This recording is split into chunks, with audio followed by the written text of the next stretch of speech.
জানিয়ে দেব বর্তমান প্রেক্ষাপটে অস্থির হয়ে উঠছে বাংলাদেশ, জনমনে চরম আতঙ্ক, উৎকণ্ঠা, চারিদিকে নৈরাজ্যকর পরিস্থিতি।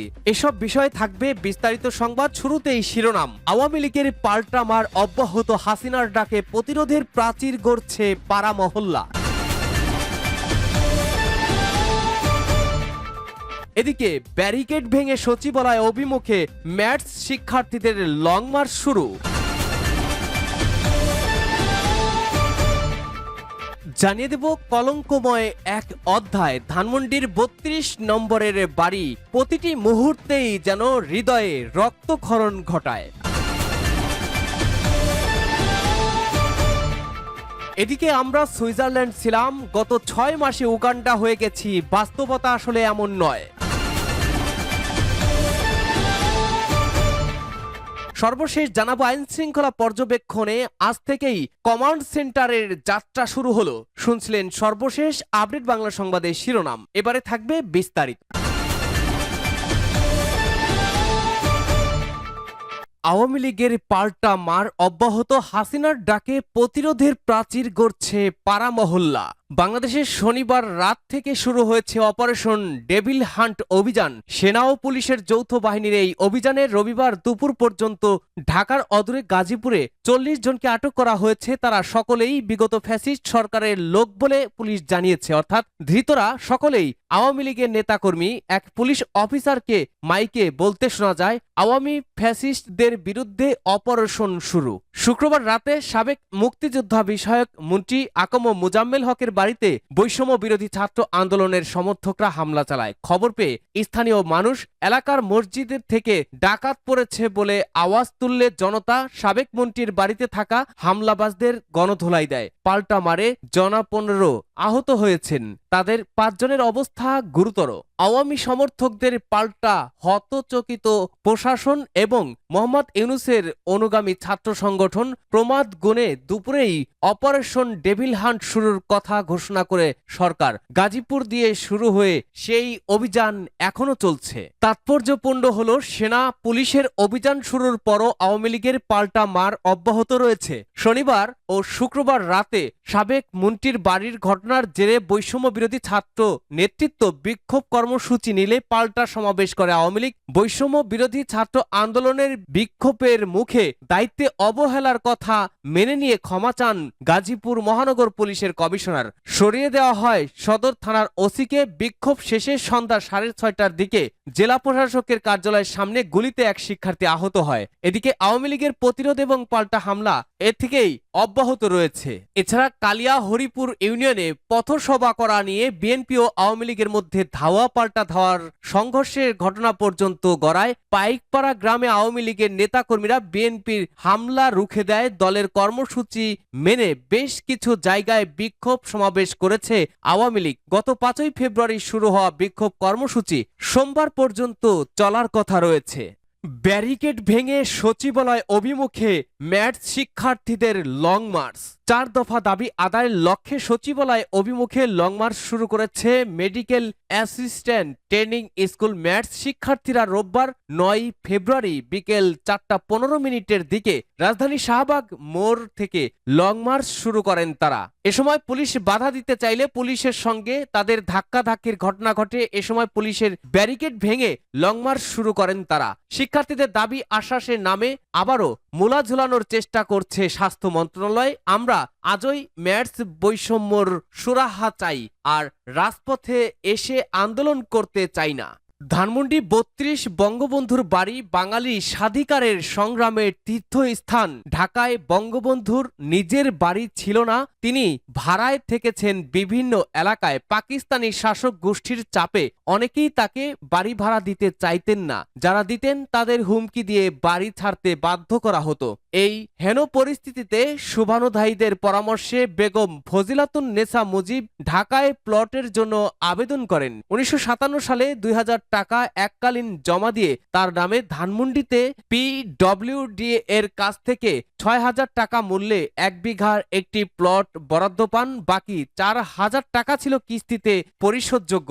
১৯৬০ সালে বঙ্গবন্ধু আলফা ইন্স্যুরেন্সে ৩,০০০ টাকা বেতনে উচ্চ পদে চাকরি পান। উচ্চ বেতনের টাকা থেকে বঙ্গবন্ধু 1961 সালে বাড়ি নির্মাণ শুরু করেন। সেই বছরই তিনি সপরিবারে মালিকানাধীন বাড়িটিতে ওঠেন। তারপরেরটা ইতিহাস। বাঙালি মুক্তির সংগ্রামের কেন্দ্রবিন্দু হয়ে পড়ে ধানমন্ডি 32 নম্বরের বাড়িটি। 1962 সালে আইয়ুব বিরোধী আন্দোলন, 1966 সালের 6 দফা আন্দোলন, 1970 সালের নির্বাচন, 1971-এর শুরুতে অসহযোগ আন্দোলন সহ নানা চড়াই উতরায়ের সাক্ষী এই বাড়ি। এসব আন্দোলনের পরিকল্পনা প্রণয়ন, দলের নেতাকর্মীদের সঙ্গে মত বিনিময়, সাধারণ মানুষের দুঃখ কষ্টের কথা শোনা, সবকিছুর কেন্দ্রবিন্দু ছিল 32 নম্বরের এই বাড়ি। এখান থেকেই ট্যাঙ্ক কোলে স্বাধীনতার ঘোষণা দিয়েছিলেন বঙ্গবন্ধু। এই বাড়ি থেকে বঙ্গবন্ধু শেখ মুজিবুর রহমান বাঙালি জাতিকে এনে দিয়েছিলেন কাঙ্ক্ষিত স্বাধীন সার্বভৌম ভূখণ্ড ও লাল সবুজের পতাকা। এই বাড়িতেই শেখ মুজিবুর রহমান থেকে বঙ্গবন্ধু এবং বঙ্গবন্ধু থেকে জাতির পিতায় রূপান্তরিত হয়েছেন। এই বাড়িতেই বঙ্গবন্ধু সপরিবারে জীবন উৎসর্গ করেছেন। 1971 সালের 3রা মার্চ বাঙালি জাতির পিতা শেখ মুজিবুর রহমান এই বাড়িতেই আনুষ্ঠানিকভাবে প্রথম স্বাধীন বাংলার পতাকা উত্তোলন করেন। এই বাড়িতেই ঘাতকেরা ঘটিয়েছে মানব ইতিহাসের এক কলঙ্কময় অধ্যায়। 1975 সালের 15ই আগস্ট বঙ্গবন্ধু শেখ মুজিবুর রহমানকে সপরিবারে নৃশংসভাবে হত্যা করা হয়। এই বাড়ি একটি ইতিহাস। এই বাড়ির প্রমাণ ওই ইতিহাসের স্রষ্টা। ইতিহাস যেখানে সৃষ্টি হয় সেটি তো তীর্থস্থান। বাঙালি জাতির তীর্থস্থান ধানমন্ডির 32 নম্বর এই বাড়ি। এই বাড়ির সঙ্গে মিশে আছে বাঙালি জাতির শ্রেষ্ঠ অর্জন স্বাধীনতা। এই বাড়ির অপরাধ, এই বাড়ির মালিক পাকিস্তান ভেঙে বাঙালিকে স্বাধীন সার্বভৌম একটা দেশ দিয়েছিল, একটা পতাকা দিয়েছিল যেটা এখানে উত্তোলন করা হয়, একটা মানচিত্র দিয়েছিল পলাশিতে যে স্বাধীনতার সূর্য ডুবে যায় সেটা 32 নম্বর থেকে উদয় হয়। এখান থেকেই দেয়া হয়েছিল স্বাধীনতার ঘোষণা। তাই তো সেই পরাজিত শক্তির আক্রমণ এই বাড়িতে। এরা আমাদের স্বাধীনতা, আমাদের স্বাধিকারের সংগ্রামকে মুছে দিতে চায়। এরা আমাদের সকল অর্জন ধ্বংস করে তাদের মতো ইতিহাস বানিয়ে আমাদের শাসন করতে চায়। তবে আওয়ামী লীগের লোকজনের ভিতরে এখন ক্রমেই ক্ষোভ বাড়ছে। দেশের 80% জনগণের শেখ হাসিনাতেই আস্থা। দিন যত যাচ্ছে আওয়ামী লীগই সঠিক ছিল, মানুষ তা উপলব্ধি করতে পারছে। শেখ হাসিনার শাসনামলে জনগণ যেমন শান্তিতে ছিল তেমনি নিরাপদে ছিল।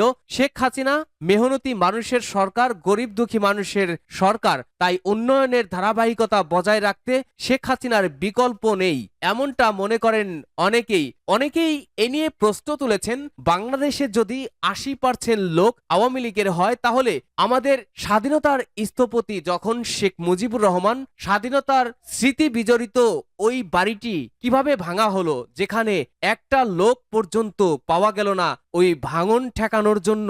প্রজন্ম থেকে প্রজন্ম যে ঘটনাটি শুনে আসছে আবারও হলো তারই পুনরাবৃত্তি। শেখ মুজিবুর রহমানকে যখন সপরিবারে হত্যা করা হয় তার লাশটি দেখতে পর্যন্ত একটা লোককে তখন পাওয়া যায়নি। ঠিক একই রকম অবস্থা, ওই বাড়িটি ধ্বংস হয়ে গেলেও আওয়ামী লীগের কাউকেই আশেপাশে দেখা যায়নি।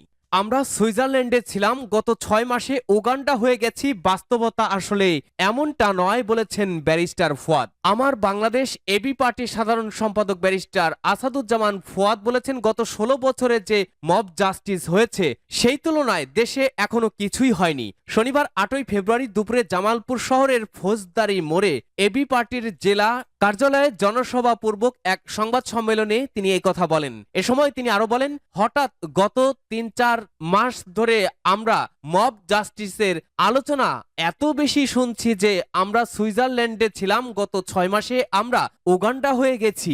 বাস্তবতা এরকম না। বাস্তবতা এটাই যে আমরা 16 বছর ধরেই মব জাস্টিসের মধ্যে আছি। তিনি বলেন, এখন প্রশ্ন হচ্ছে আপনি বিচারহীনতার একটা সংস্কৃতি গত 16 বছর ধরে তৈরি করেছেন, তৈরি করে হঠাৎ আপনি আশা করছেন আমি 6 মাসে ফেরেশতা হয়ে যাব। এটা এমন যে একটা 40 বছরের পেশাদার ডাকাত 6 মাসে সে ফেরেশতা হয়ে যাবে। এই রাষ্ট্রে গত 16 বছরে ডাকাতদের রাষ্ট্রে পরিণত হয়েছে। পুলিশ দিয়ে, র্যাব দিয়ে, গোয়েন্দা সংস্থা দিয়ে, সশস্ত্র বাহিনী দিয়ে পাড়া মহল্লায় যে শত শত আয়নাঘর বানানো হয়েছে, এটা কি মব জাস্টিস ছিল না? তিনি আরো বলেন, 2013 সালে শাহবাগে গণজাগরণ মঞ্চের লোকজন বিভিন্ন জায়গায় ইসলামী ব্যাংক সহ জামায়াতের যত প্রতিষ্ঠান আছে ভাঙচুর করেছে, লুটপাট করেছে। আমার দেশ বন্ধ করে দেওয়া হয়েছিল, সংগ্রাম অফিসে গিয়ে হামলা করা হয়েছিল। এগুলো কি মব জাস্টিস ছিল না? তিনি আরো বলেছেন, দেশের ইতিহাসে সবচেয়ে বড় নৃশংস গণহত্যা হয়েছে জুন, জুলাই, আগস্টে। সেটি নিয়ে ন্যূনতম অনুশোচনা নেই আওয়ামী লীগ ও তার নেতাকর্মীদের। তিনি বলেন, ভারত বিষয়ে আমাদের বাংলাদেশের অবস্থানকে স্বাগত জানাই। গত ৭৭ বছরে ভারতীয় নীতি, যা আওয়ামী লীগ ও শেখ পরিবারের তোষণ করার নীতি ছিল, ভুল তা প্রমাণিত হয়েছে। আমরা বাংলাদেশের সঙ্গে, বাংলাদেশের মানুষের সাথে সম্পর্ক করেন। ভারতের সঙ্গে আমাদের স্থায়ী শত্রুতার কোনো জায়গা নেই। আলোচনার টেবিলে সমাধান করা যাবে না এমন কোনো সমস্যা নেই। অভিন্ন নদীর পানি বন্টন বিষয়ে তিনি বলেন, গঙ্গাতে পর্যাপ্ত পানি আছে যা দিয়ে বাংলাদেশ ও ভারতের দুই দিকের নদীকে বাঁচানো যাবে। উভয় দেশের কৃষকের পানির চাহিদা মিটবে, কিন্তু দরকার হচ্ছে আন্তরিকতার সঙ্গে ব্যবস্থাপনা করা। তবে ভারতকে আওয়ামী লীগের ট্রমা থেকে বেরিয়ে আসতে হবে। আওয়ামী লীগ এখন মৃত, বাস্তবতায় ফিরে আসতে হবে। বাংলাদেশের সঙ্গে, মানুষের সঙ্গে ভারতের সম্পর্ক গড়তে হবে। তিনি আরো বলেছেন, বিএনপি ক্ষমতায় আসার সম্ভাবনা সবচেয়ে বেশি, কিন্তু বিএনপির সমালোচনা করা, বিএনপির বাইরেও বড় রাজনৈতিক কাঠামো থাকা দরকার আছে, যারা দেশের মানুষের জন্য, দেশের জন্য সরকারের সমালোচনা করবে। এই গণতন্ত্র না থাকলে বাংলাদেশে সংসদ কার্যকর থাকবে না, রাষ্ট্র থাকবে না। বিচারপতি নিয়োগ নিয়ে তিনি বলেন, এই সরকার ক্ষমতায় আসার পর 53 জন বিচারপতি নিয়োগ দিয়েছে। সেটি কিভাবে দিয়েছে আমরা জানি না। কোটার ভিত্তিতেই নিয়োগের অভিযোগ তোলেন তিনি। আইনশৃঙ্খলা পর্যবেক্ষণের সন্ধ্যার পর কমান্ড সেন্টারের যাত্রা শুরুর কথা জানিয়েছেন প্রধান উপদেষ্টার প্রেস সচিব। আইনশৃঙ্খলা পর্যবেক্ষণে সন্ধ্যা থেকেই কাজ শুরু করবে সব বাহিনীর সমন্বয়ে গঠিত সেন্ট্রাল কমান্ড সেন্টার। রোববার 9 ফেব্রুয়ারি বিকেলে ফরেন সার্ভিস একাডেমিতে এক প্রেস ব্রিফিংয়ে একথা বলেন প্রধান উপদেষ্টার প্রেস সচিব শফিকুল আলম। তিনি বলেন, আইনশৃঙ্খলা পর্যবেক্ষণের জন্য সব বাহিনীর সমন্বয়ে একটা সেন্ট্রাল কমান্ড সেন্টার আজ থেকে কাজ শুরু করবে। এর ফলে খুব দ্রুত আইন শৃঙ্খলা উন্নতি হবে বলে আশা করছি। সম্প্রতি প্রধান উপদেষ্টা দেশের আইন শৃঙ্খলা পরিস্থিতি নিয়ে সংশ্লিষ্ট উচ্চ পর্যায়ের কর্মকর্তাদের সাথে বৈঠক করেন। স্বরাষ্ট্র উপদেষ্টা, স্বরাষ্ট্র মন্ত্রণালয় সম্পর্কিত প্রধান উপদেষ্টার বিশেষ সহকারী সহ আইন শৃঙ্খলা রক্ষাকারী বাহিনীর শীর্ষ কর্মকর্তাদের উপস্থিতিতে ওই বৈঠকে বিভিন্ন বাহিনীর কার্যক্রমে কোন বাহিনী কি কাজ করছে সুষ্ঠুভাবে সমন্বয় সাধনের লক্ষ্যে প্রধান উপদেষ্টা একটি কমান্ড সেন্টার স্থাপনের নির্দেশ দেন।